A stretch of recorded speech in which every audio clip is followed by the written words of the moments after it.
O bispo Carlos Alberto Tavares, depois de 42 anos como pastor na primeira região, esteve à frente nos últimos anos da região missionária da Amazônia. Nesse período, a região registrou um avanço missionário significativo e, neste Concílio Geral, ele recebeu o título de bispo emérito. Quais são os planos, bispo, daqui para frente? Os planos é continuar o ministério, se possível, voltar a uma igreja local e ainda, pelo menos por uns 5 anos, né? E depois continuar servindo a igreja, fazendo a obra de Deus, enquanto tiver saúde, força, com alegria, com entusiasmo, né, pelo Evangelho. Os planos que a gente tem são nossos, mas a gente precisa dos planos de Deus. Então sempre estou buscando qual é a vontade de Deus. E estou à disposição dele, o que for a vontade dele, eu estou no barco. E quantas igrejas, bispo, o senhor pastoreou em sua trajetória, né, ministerial?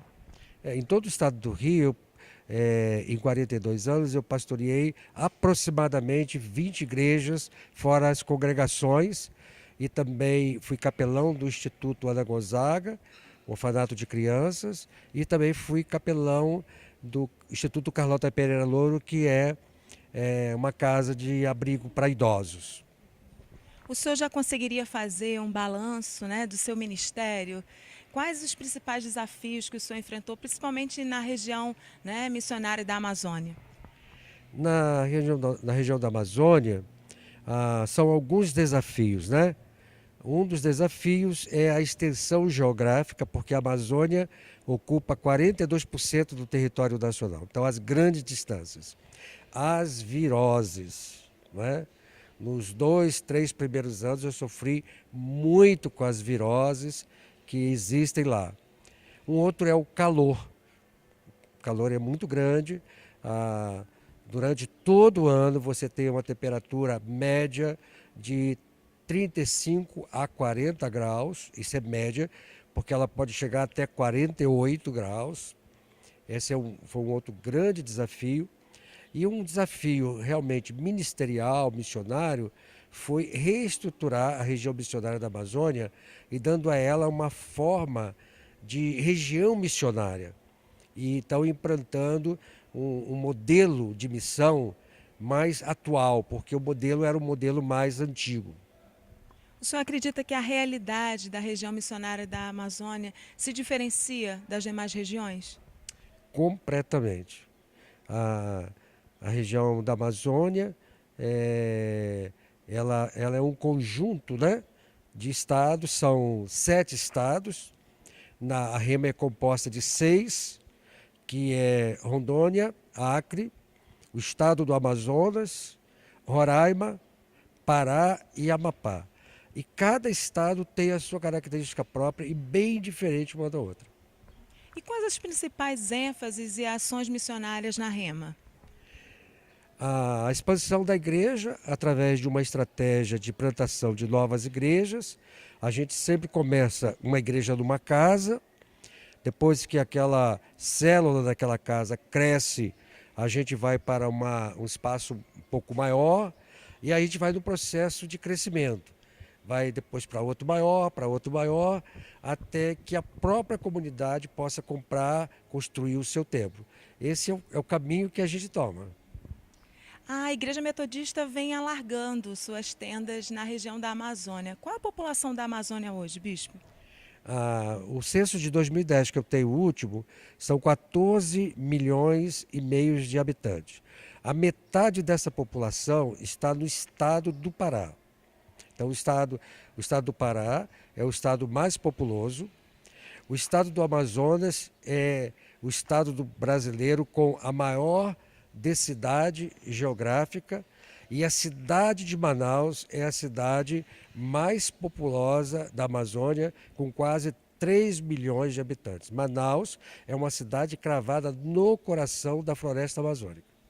E quais foram as estratégias utilizadas para alcançar essas pessoas? Nós instituímos 3 regiões missionárias.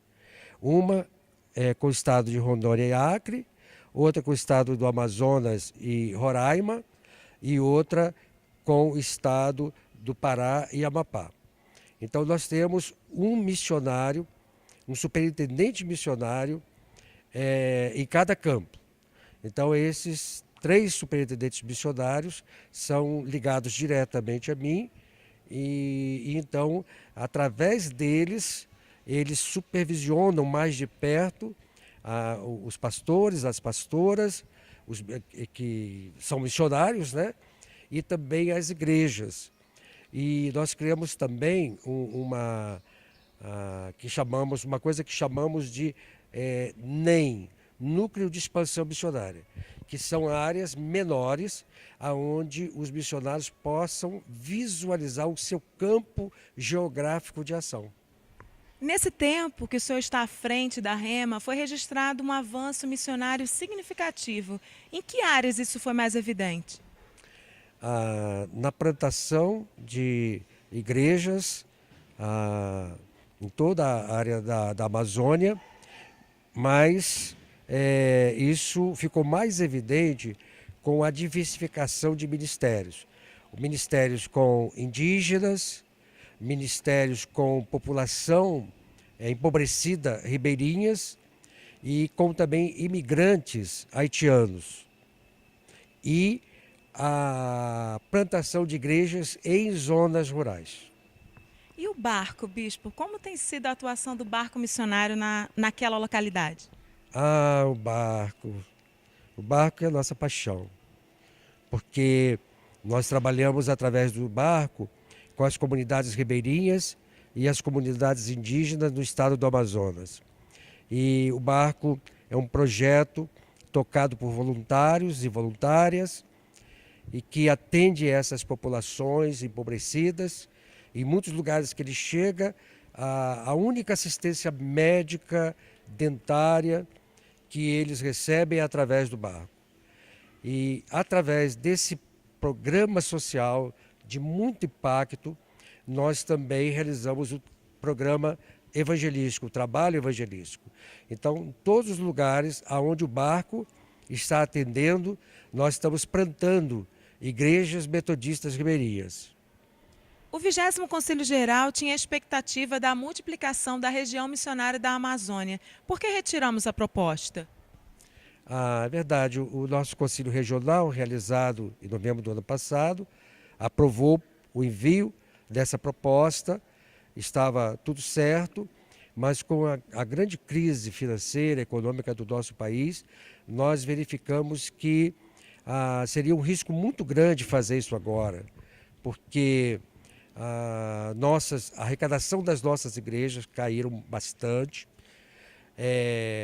e nós não sabemos ainda como vai ficar a situação do nosso país. Então nós de fato fizemos um recuo estratégico.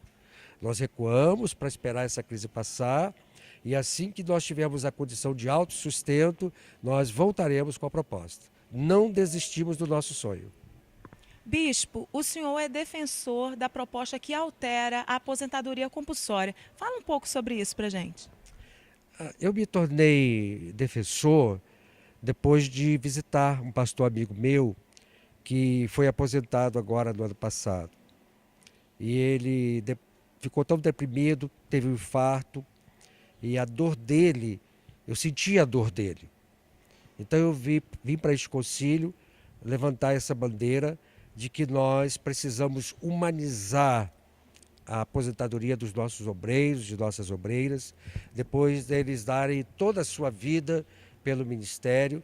Então que a gente saísse daqui com uma decisão de uma aposentadoria humanizada, que a gente pudesse respeitar o Estatuto do Idoso e que nós não julgássemos fora, né, ou não mandássemos para casa, melhor dizendo, homens e mulheres que têm saúde, disposição, entusiasmo e que ainda podem contribuir com o Ministério Pastoral. Então eu tomei essa bandeira para mim e nós cremos que hoje ainda será aprovada a proposta que observe isso. Humanidade na aposentadoria e respeito ao Estatuto do Idoso. Qual o balanço que o senhor faz da experiência do episcopado? O meu episcopado, ele foi um episcopado especial, porque eu jamais imaginaria que eu pudesse ir para a Amazônia com a minha esposa. Nós somos dois idosos, saudáveis, e nós recebemos como chamado de Deus. Então nós fomos lá para um ministério específico. Nós fomos lá para fazer o que fizemos, estamos terminando de fazer, estamos voltando e está indo um outro bispo que vai certamente continuar o nosso trabalho. Então é diferenciado, porque geralmente os bispos e bispas têm episcopado mais longo.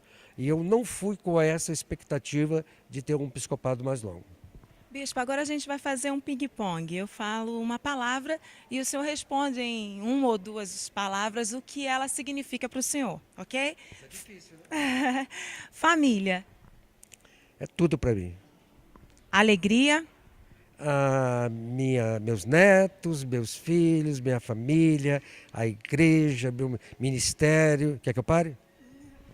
Tristeza. Eu não tenho tristezas, né? Eu sou uma pessoa alegre por natureza. Poucas coisas me aborrecem, me tiram o humor. Sou sempre bem-humorado. Eu não tenho tristezas. Rema. A rema é um sonho realizado. Missão. Missão é minha vida. Sonho. Sonho é continuar fazendo a obra de Deus. Futuro. Futuro só a Deus pertence. Jesus Cristo. Meu Senhor e Salvador. Muito obrigada, Bispo. Que Deus continue abençoando sua vida. E nós continuamos aqui, na cobertura oficial do 20º Concílio Geral da Igreja Metodista.